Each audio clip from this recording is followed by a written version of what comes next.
नमस्कार, good evening दोस्तों। स्वागत है आपका एक बार फिर से आपके चैनल फार्मेसी पॉइंट में। तो दोस्तों हम daily hospital and clinical pharmacy के top multiple choice question daily attend करते हैं। तो चलिए दोस्तों आज की वीडियो को शुरू कर लेते हैं। उससे पहले आप इस वीडियो को लाइक कर दें, चैनल को सब्सक्राइब कर दें, साथ में बेल नोटिफिकेशन को ऑन कर दें जिससे आने वाली सभी अपडेट्स आपको तुरंत मिल सके। तो दोस्तों आपको पता है कि जो आपका hospital and clinical pharmacy diploma pharmacy का ये टोटल 2 सेक्शन के अंदर होता है। पहला आपका हॉस्पिटल फार्मेसी और आपका सेकंड वाला क्लिनिकल फार्मेसी होता है। तो दोस्तों हमने हॉस्पिटल फार्मेसी को पहले ही फिनिश कर लिया है, ख़त्म कर लिया है। और दोस्तों जिन भी स्टूडेंट ने बाकी हॉस्पिटल फार्मेसी की वीडियो नहीं देखी है वो प्ले लिस्ट में जाकर उसको देख सकते हैं। और बाकी सब्जेक्ट के मल्टीपल चॉइस क्वेश्चन की भी वीडियो प्ले लिस्ट में बनी हुई है। तो दोस्तों आप उसका रिवीजन वहाँ से कर सकते हैं, उसको देख सकते हैं। तो दोस्तों आज हम बात करने वाले हैं क्लिनिकल फार्मेसी के बारे में। और दोस्तों जो वीडियो कल आई थी उसके अंदर हमने क्लिनिकल फार्मेसी के कुछ मल्टीपल चॉइस क्वेश्चन दिए थे। तो चलिए दोस्तों अब इसके बाद के जो चैप्टर है उनको हम देख लेते हैं। तो दोस्तों देखिए यहाँ पर लिख कर आ गया है कि visit playlist for D pharm other subject multiple choice question. या दोस्तों जो भी आपके सब्जेक्ट है डिप्लोमा फार्मेसी के उनके मल्टीपल चॉइस क्वेश्चन आपको फार्मेसी पॉइंट चैनल पे का जो प्लेलिस्ट बना हुआ है आपको वहाँ पर देखने को मिल जाएंगे। तो आप इस वीडियो को लाइक अवश्य करें दोस्तों। तो दोस्तों जो हमारा क्लिनिकल फार्मेसी के अंदर चैप्टर है वो है कॉमन मेडिकल टर्मिनोलॉजी और कॉमन डिजीज। इसमें लिखा है manifestation and pathophysiology, clinical significance of physiological parameters, drug interaction, adverse drug reaction, drug in clinical toxicity, drug dependence और आपका बायो अवेलेबिलिटी। तो दोस्तों इसमें एक और टॉपिक है ड्रग फूड इंटरेक्शन, तो उसको भी हम इसमें शामिल करेंगे। तो दोस्तों आज बेसिकली हम जो मल्टीपल चॉइस क्वेश्चन करने वाले हैं वो बेसिकली 3 चैप्टर से हैं। और दोस्तों कल जो वीडियो आएगी उसमें हम 3 चैप्टर को और शामिल करेंगे। और दोस्तों इस तरह आपका जो क्लिनिकल फार्मेसी का जो आपका सिलेबस है दोस्तों ये आपका कंप्लीट करवा दिया जाएगा। तो इसकी 2 वीडियो और आएगी। तो चलिए दोस्तों हम मल्टीपल चॉइस क्वेश्चन को देख लेते हैं। तो ये हमारा मेडिकल टर्मिनोलॉजी से पूछा गया है। तो इसके अंदर दोस्तों क्वेश्चन क्या दिया गया है आप यहाँ पर देख सकते हैं। और दोस्तों आप क्वेश्चन के आंसर फटाफट कमेंट बॉक्स में कमेंट करते रहें कि इस क्वेश्चन का आंसर ये सही है। तो दोस्तों यहाँ पे लिखा है कि एनोरेक्सिया इज। यहाँ दोस्तों व्हाट इज एनोरेक्सिया। तो दोस्तों ये एक मेडिकल टर्म होता है। तो इसका मतलब क्या होता है, तो यहाँ पे लिखा है कि loss of appetite for food. यहाँ दोस्तों यानी कि भूख का ख़त्म हो जाना। दोस्तों कई बार होता है कि हम बीमार पड़ जाते हैं, फीवर में हो जाता है तो हमें भूख नहीं लगती है। तो दोस्तों इसी को हम एनोरेक्सिया कहते हैं। तो जो हमारा सही ऑप्शन है वो है loss of appetite for food, यानी कि पहला वाला हमारा सही ऑप्शन है। बाकी इसमें दिया है कि डिफ़िकल्टी इन ब्रीदिंग यानी कि सांस लेने में परेशानी, और डिफ़िकल्टी इन बॉडी मूवमेंट यानी कि चलने फिरने में दिक्कत होती है। तो दोस्तों जो हमारा यहाँ पर मेडिकल टर्म दिया है एनोरेक्सिया का मतलब क्या होता है, loss of appetite for food, यानी कि दोस्तों भूख का खत्म हो जाना या भूख न लगना, उसी को हम कहते हैं एनोरेक्सिया। तो चलिए दोस्तों अगला सवाल देख लेते हैं। तो हमारे सामने क्वेश्चन नंबर 2 आ चुका है और इसमें दिया है कि एटाक्सिया इज। तो दोस्तों यहाँ पर एटाक्सिया दिया है, ये भी एक मेडिकल टर्मिनोलॉजी होता है और आपको यहाँ बताना है कि एटाक्सिया का मतलब क्या होता है।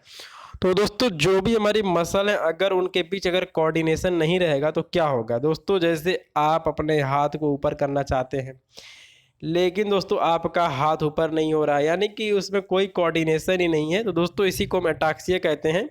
तो दोस्तों इसके बोलते हैं कि फेलियर ऑफ मसल कोऑर्डिनेशन। या दोस्तों जैसे आपको जाना है दाएं जाना है लेकिन आपका पैर जा रहा है बाएं जा रहा है। तो दोस्तों यहाँ पर कोई कोऑर्डिनेशन नहीं बन रहा है। तो दोस्तों हम इसी कंडीशन को क्या कहते हैं, एटाक्सिया कहते हैं, यानी कि फेल्योर ऑफ मसल कोऑर्डिनेशन। तो चलिए अब इसके अलावा इसमें दिया है कि इन्फ्लेमेशन ऑफ जॉइंट। दोस्तों इसको हम अर्थराइटिस कहते हैं, आपको पता होगा। इन्फ्लेमेशन ऑफ जॉइंट्स यानी कि जो भी हमारी जॉइंट्स है, पैर का जोड़ है, वहाँ पर अगर सूजन हो जाता है तो इसी को हम अर्थराइटिस कहते हैं। बाकी यहाँ पर एरेथमिया दिया दोस्तों, ये दिया है, ये आपका रिलेटेड है हार्ट से। दोस्तों जब आपके दिल की धड़कने का जो दोस्तों उसका रिदम होता है, लय होता है, वो बिगड़ जाता है दोस्तों, तो इसी को हम क्या कहते हैं, एरिथमिया कहते हैं। तो चलिए अगला सवाल देख लेते हैं। तो हमारे सामने क्वेश्चन नंबर 3 आ चुका है और यहाँ पे पूछा कि कॉन्जेनाइटल का मतलब क्या होता है। दोस्तों आपने कई बार सुना होगा कि दिस डिजीज इज कॉन्जेनाइटल, यानी कि यह बीमारी बचपन से है। तो दोस्तों जो बीमारियां बचपन से ही मौजूद होती हैं उसी को हम कॉन्जेनाइटल डिजीज कहते हैं। तो आप इस बात को याद रखेंगे कि कॉन्जेनाइटल डिजीज क्या होती हैं। तो जो हमारी दोस्तों जो कॉन्जेनाइटल डिजीज होता है ये एग्जिटिंग एट बर्थ, यानी कि दोस्तों ये जन्म से ही मौजूद होता है, इसीलिए हम इसको कॉन्जेनाइटल डिजीज कहते हैं। तो जो हमारा यहाँ पर सही ऑप्शन है वो हमारा पहला वाला ऑप्शन हमारा सही ऑप्शन है। तो चलिए इसके बाद अगला सवाल देख लेते हैं। दोस्तों हमारे सामने क्वेश्चन नंबर 4 आ चुका है और इसके अंदर क्या पूछा है आप यहाँ पर क्लियर देख सकते हैं। यहाँ पर पूछा है कि न्यूरेसिस इज, यानी कि दोस्तों आपको बताना है कि इन्यूरेसिस यहाँ पे क्या होता है। तो आप यहाँ पर देख सकते हैं involuntary discharge of urine usually at night. जी हाँ दोस्तों, इनवॉलंटरी का मतलब क्या होता है, जो हमारी इच्छा के अधीन नहीं होता है। दोस्तों जो चीज़ें अपने आप हो जाती है बिना हमारे सोचे उसी को हम कहते हैं इनवॉलंटरी। तो दोस्तों जब भी यूरिन का डिस्चार्ज हो जाता है इनवॉलंटरी एट नाइट तो दोस्तों इसी को हम कहते हैं इन्यूरेसिस। तो आपको पता चल गया होगा कि व्हाट इज इन्यूरेसिस या फिर what is meaning of enuresis. बाकी इसमें दिया disorder of brain relating to stomach, none of the about. दोस्तों यहाँ पर ये सभी ऑप्शन फालतू ऑप्शन दिए गए हैं, इनका कोई मतलब नहीं है। यहाँ पर जो हमारा सही ऑप्शन है वो है पहला वाला इनवॉलंटरी। दोस्तों involuntary discharge of urine usually at night. तो चलिए अब इसके बाद अगला सवाल देख लेते हैं। तो हमारे सामने अगला क्वेश्चन आ चुका है दोस्तों। यहाँ पे पूछा है कि मीनिंग ऑफ होरा सोमनी। यहाँ दोस्तों आपको लग रहा होगा कि ये क्वेश्चन प्रिस्क्रिप्शन का चैप्टर है, यानी कि हमारा फार्मास्यूटिक्स के अंदर भी ये टर्मिनोलॉजी यानी कि लैटिन टर्म दिया हुआ है। और दोस्तों जो आपका हॉस्पिटल एंड क्लिनिकल फार्मेसी है वहाँ भी लैटिन टर्म दिया हुआ है कि आपको प्रिस्क्रिप्शन के अंदर जो भी शॉर्ट फॉर्म देखने को मिलते हैं तो यहाँ से भी आपके हॉस्पिटल में जो आपका पेपर होगा उसके अंदर क्वेश्चन आ सकते हैं। तो यहाँ पे दिया है कि मीनिंग ऑफ होरा सोमनी। यहाँ दोस्तों होरा सोमनी का मतलब क्या होता है, तो इसका आंसर आप फटाफट कमेंट बॉक्स में कमेंट जरूर करें कि इसका मतलब क्या होता है। तो यहाँ पर जो ऑप्शन दिए गए वो दिया है bed time, morning time, evening time, none of the above. तो दोस्तों आप इसका आंसर जो है उसको कमेंट बॉक्स में जरूर कमेंट करें। तो देखते हैं किसका आंसर सही होता है। तो दोस्तों यहाँ पर आप देख सकते हैं कि जो होरा सोमनी है इसका मतलब होता है बेड टाइम यानी कि सोते समय। तो चलिए अगला सवाल देख लेते हैं। तो हमारे सामने क्वेश्चन नंबर 6 आ चुका है और इसके अंदर पूछा है कि मीनिंग ऑफ एंटीसिबोस। ये मतलब दोस्तों आपको बताना है कि एंटीसिबोस का मतलब क्या होता है और इसको शॉर्ट में A.C भी लिखा जा सकता है। तो यहाँ पर ऐसे लिख के आ सकता है कि what is meaning of AC। तो दोस्तों इसका मतलब होता है, इसका मतलब क्या होता है आप लोग कमेंट बॉक्स में ज़रूर कमेंट करें इसको कि इसका सही आंसर क्या है, क्योंकि मैंने ये सभी मल्टीपल चॉइस क्वेश्चन फार्मास्यूटिक्स में करवा दिए हैं। तो दोस्तों AC का मतलब क्या होता है, AC का मतलब क्वेश्चन नंबर 5 था होरा सोमनी। और AC का मतलब क्या होता है दोस्तों, इसका मतलब होता है बिफोर मील्स। यहाँ दोस्तों खाना खाने से पहले, तो इसी को हम एंटीसिबोस कहते हैं। तो हमारा जो यहाँ पर सही ऑप्शन है वो है दूसरा वाला। तो चलिए अब इसके बाद आप क्वेश्चन नंबर 7 का आंसर आप फटाफट कमेंट बॉक्स में कमेंट करके बताएं कि पोस्ट सिबोस का मतलब क्या होता है। तो दोस्तों मुझे उम्मीद है कि आप इसका आंसर सही बताएंगे। तो दोस्तों इसमें जिन्होंने भी यहाँ पर पोस्ट सिबोस का मतलब लगाया है आफ्टर ईटिंग उनका सही है, यानी कि खाना खाने के बाद। तो दोस्तों आप यहाँ पर देख सकते हैं क्या लिखा हुआ है, एंटी मतलब पहले और यहाँ पर लिखा हुआ है पोस्ट का मतलब होता है बाद में। तो यानी कि आफ्टर ईटिंग यानी कि खाना खाने के बाद में, उसी को हम पोस्ट सिबोस कहते हैं। तो हमारा यहाँ पर पहला वाला जो है ये हमारा सही है। तो चलिए अब क्वेश्चन नंबर 8 को देख लेते हैं। तो यहाँ पे पूछा है कि वैसोडाइलेशन इज, यानी कि दोस्तों वैसोडाइलेशन क्या होता है। तो आप इसका आंसर कमेंट बॉक्स में फटाफट कमेंट करके बताएं कि इसका सही आंसर क्या है। तो यहाँ पर जो ऑप्शन दिए गए वो दिया है डायलेशन ऑफ ब्लड वेजल्स, इसके अलावा constriction of blood vessels, constriction of arteries. तो दोस्तों आप इसका कमेंट बॉक्स में इसका आंसर जरूर बताएं। तो दोस्तों यहाँ पे लिखा है डायलेशन का मतलब क्या होता है, फैल जाना। इसका मतलब साफ बात है कि यहाँ पे डायलेशन ऑफ ब्लड वेजल्स की बात हो रही है, यानी कि हमारा पहला वाला जो ऑप्शन है ये हमारा सही ऑप्शन है। तो चलिए अगला सवाल देख लेते हैं। तो हमारे सामने क्वेश्चन नंबर 9 आ चुका है दोस्तों और इसके अंदर पूछा है कि increase in the heart rate above 100 पर मिनट इज। तो दोस्तों आपको बताना है कि अगर हमारी हार्ट रेट बीट जो है यानी कि हमारी हार्ट बीट है अगर वो 100 से ऊपर कर जाती है तो दोस्तों इस कंडीशन को हम क्या बोलते हैं, तो आपको ये बताना है। साथ में दोस्तों आप इस बात को भी बताएं कमेंट बॉक्स में कि अगर हमारी हार्ट बीट 72 से नीचे चली आती है तो दोस्तों उस कंडीशन को क्या कहते हैं। तो आप फटाफट आंसर बताएं कमेंट बॉक्स में। तो यहाँ पर जो ऑप्शन दिए गए दोस्तों वो दिया है tachycardia, bradycardia, hypertension and hypotension. तो हमारा जो यहाँ पर दोस्तों सही आंसर है वो है टैकीकार्डिया, यानी कि अगर हमारी हार्ट बीट अबव 100 चली जाती है तो उसे हम टैकीकार्डिया कहते हैं। और दोस्तों अगर हमारी हार्ट बीट बिलो 72 आ जाती है तो उसे ब्रेडिकार्डिया कहते हैं। बाकी हाइपरटेंशन क्या होता है और हाइपोटेंशन क्या होता है, इसको कमेंट बॉक्स में ज़रूर कमेंट करें। तो चलिए अगले सवाल देख लेते। तो हमारे सामने क्वेश्चन नंबर 10 आ चुका है और यहाँ पे दिया है कि meaning of PRN in prescription. जी हाँ दोस्तों, आपको बताना है कि PRN का मतलब क्या होता है। दोस्तों आप इसका आंसर फटाफट कमेंट बॉक्स में कमेंट करें कि PRN का मतलब क्या होता है। तो चलिए हम ऑप्शन देख लेते हैं। यहाँ पर लिखा है कि व्हेन नेसेसरी, यानी कि जब आवश्यक हो, और यहाँ पर लिखा है इमीडिएटली का मतलब क्या होता है, तुरंत, और यहाँ पे पाउडर लिखा हुआ है, और नॉन ऑफ द अबव दिया है। तो आप इसका आंसर दोस्तों जरूर कमेंट बॉक्स में बताएं कि PRN का मतलब क्या होता है। तो दोस्तों PRN का मतलब होता है व्हेन नेसेसरी, या फिर तो यानी कि जब आवश्यकता हो तभी इसका मतलब होता है। PRN का मतलब होता है व्हेन नेसेसरी। तो हमारा पहला वाला जो ऑप्शन, ये हमारा सही ऑप्शन है। तो चलिए अब अगला सवाल देख लेते हैं। तो हमारे सामने क्वेश्चन नंबर 11 आ चुका है और इसके अंदर पूछा है कि प्रोफाइलेक्सिस इज, यानी कि व्हाट इज प्रोफाइलेक्सिस। प्रोफाइलेक्सिस क्या होती है। तो दोस्तों आप इसका आंसर कमेंट बॉक्स में फटाफट कमेंट करके बताएं कि इसमें से कौन सा आंसर हमारा सही है। तो यहाँ पर दिया है prevention of disease, difficulty in breathing,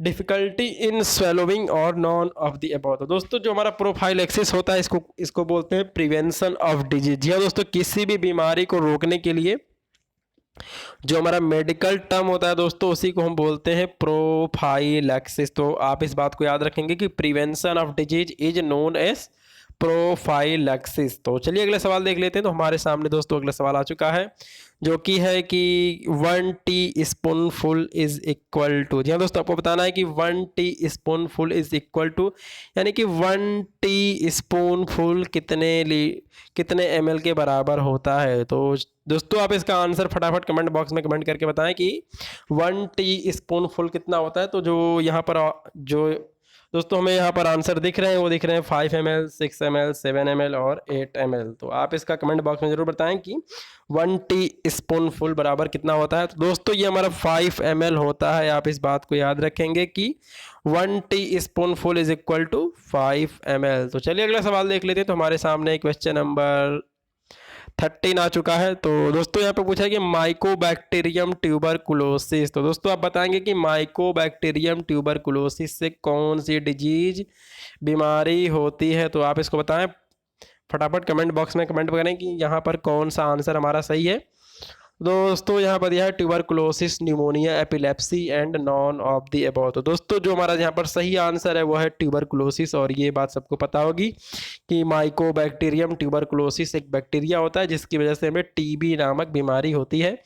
तो चलिए अगले सवाल देख लेते हैं। तो हमारे सामने क्वेश्चन नंबर 14 आ चुका है दोस्तों और यहाँ पे क्या पूछा है कि माइकोबैक्टीरियम ट्यूबरकुलोसिस इज, यानी कि दोस्तों जो माइकोबैक्टीरियम ट्यूबरकुलोसिस है ये क्या है। ये बैक्टीरिया है, वायरस है, प्रोटोजोआ है, माइकोप्लाज्मा है, एल्गी है, फंगी है। दोस्तों क्या है, आप इसका आंसर फटाफट कमेंट बॉक्स में कमेंट करके बताएं कि व्हाट इज माइकोबैक्टीरियम ट्यूबरकुलोसिस। तो दोस्तों जो हमारा माइकोबैक्टीरियम ट्यूबरकुलोसिस है ये एक बैक्टीरिया है।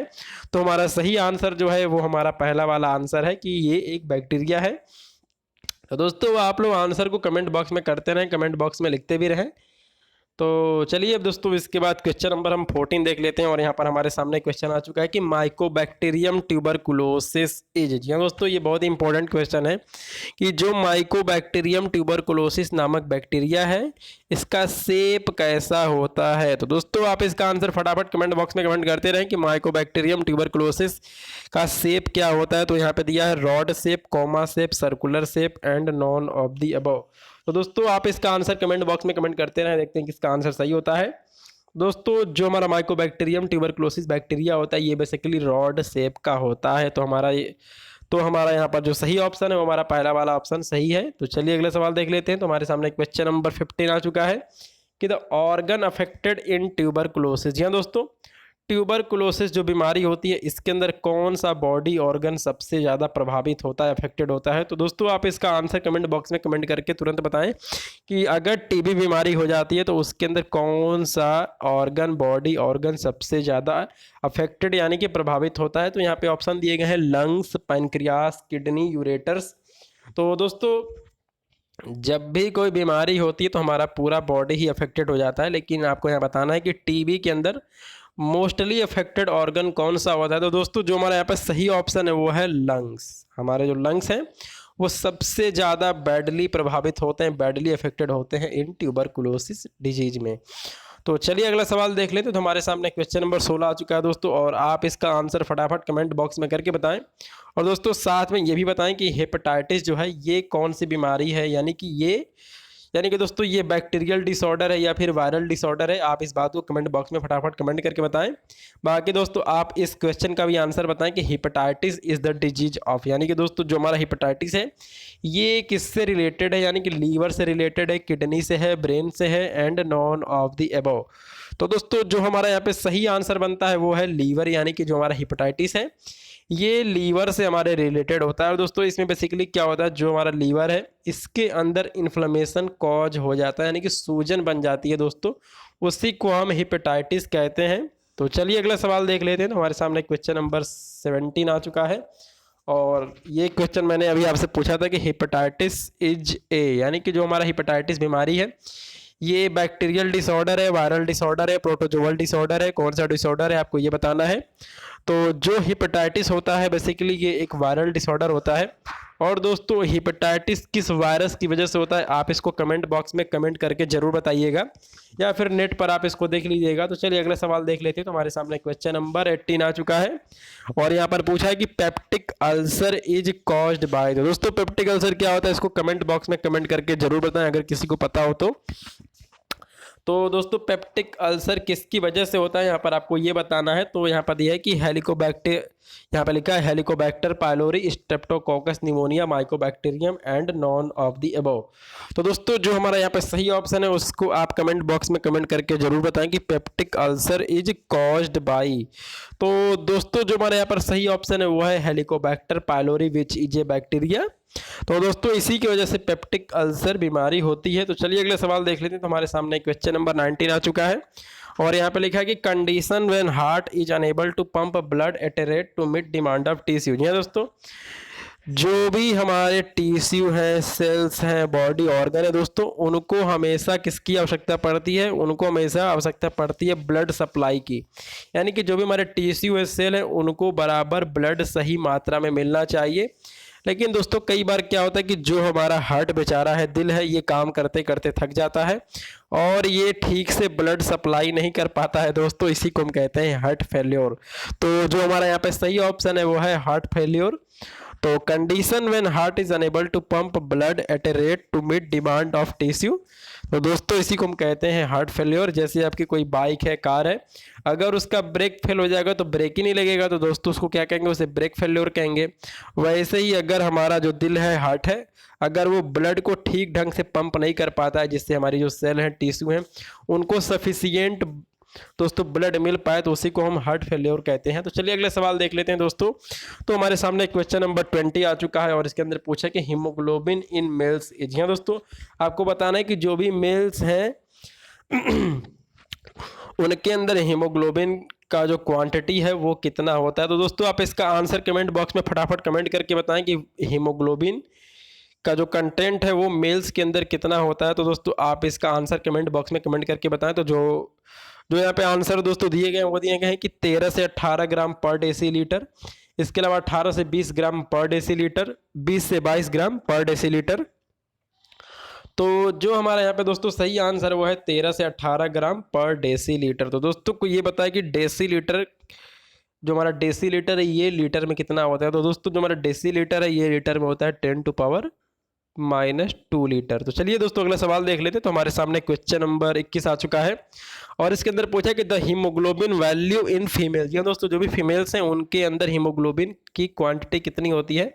तो यहाँ पर जो भी हमारे ऑप्शन दिए गए हैं आप इसको देखें, और दोस्तों अब इसके बाद कमेंट बॉक्स में कमेंट करके बताएं कि हमारा यहाँ पर सही आंसर क्या है। तो दोस्तों हमारा जो यहाँ पर सही आंसर है वो है 11.5 से 16.5 ग्राम पर डेसीलीटर। दोस्तों ये हीमोग्लोबिन का कंटेंट होता है फीमेल्स के अंदर। तो चलिए दोस्तों अगला सवाल देख लेते हैं। तो हमारे सामने क्वेश्चन नंबर 12 आ चुका है, और दोस्तों आप इसका आंसर कमेंट बॉक्स में कमेंट करके जरूर बताएं कि लाइफ स्पैन ऑफ आरबीसी। जी हाँ दोस्तों, जो हमारे आरबीसी है इसका जीवन काल यानी कि लाइफ स्पैन कितना होता है? तो दोस्तों आप इसका आंसर कमेंट बॉक्स में कमेंट करके ज़रूर बताएं। तो दोस्तों जो हमारी आरबीसी होती है इसका जो लाइफ स्पैन होता है वो 12 दिन का होता है। तो हमारा पहला वाला जो ऑप्शन है ये हमारा सही ऑप्शन है। तो चलिए अगला सवाल देख लेते हैं दोस्तों। तो हमारे सामने क्वेश्चन नंबर 23 आ चुका है और इसमें पूछा है कि नॉर्मल ब्लीडिंग टाइम इज है दोस्तों। तो आपको बताना है कि नॉर्मल ब्लीडिंग टाइम कितना होता है। तो दोस्तों आप इसका आंसर कमेंट बॉक्स में फटाफट कमेंट करके बताएं कि नॉर्मल ब्लीडिंग टाइम क्या होता है। तो यहाँ पर दिया गया 2 से 5 मिनट, 5 से 7 मिनट, 7 से 10 मिनट। तो दोस्तों जो हमारा यहाँ पर सही ऑप्शन है वो है 2 से 5 मिनट, यानी कि ये हमारा नॉर्मल ब्लीडिंग टाइम होता है।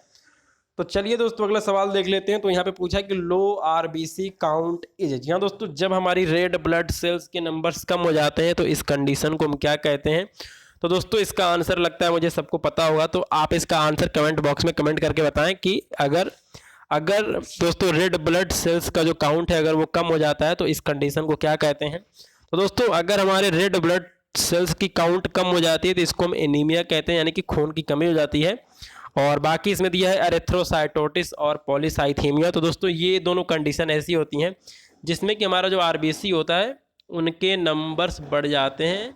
तो चलिए अगला सवाल देख लेते हैं। तो हमारे सामने दोस्तों इस वीडियो का लास्ट क्वेश्चन आ चुका है जो कि है क्वेश्चन नंबर 25। तो दोस्तों आप इसका आंसर कमेंट करके जरूर बताएं कि आरबीसी आर प्रोड्यूस्ड इन। जी हाँ दोस्तों, आरबीसी कहाँ बनती हैं, रेड ब्लड सेल्स कहाँ बनती हैं दोस्तों? तो आप इसका आंसर कमेंट बॉक्स में कमेंट करके बताएं।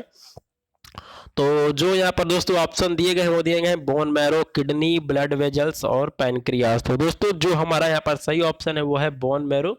और दोस्तों जब भी आरबीसी का प्रोडक्शन होता है बोन मैरो के अंदर तो दोस्तों इस प्रोसेस को क्या कहते हैं? आप इसका आंसर कमेंट बॉक्स में बताया। तो दोस्तों जब red blood cells bone marrow के अंदर बनती है तो दोस्तों इस प्रोसेस को हम कहते हैं एरिथ्रोपोएसिस। तो दोस्तों आपको आज की वीडियो कैसी लगी?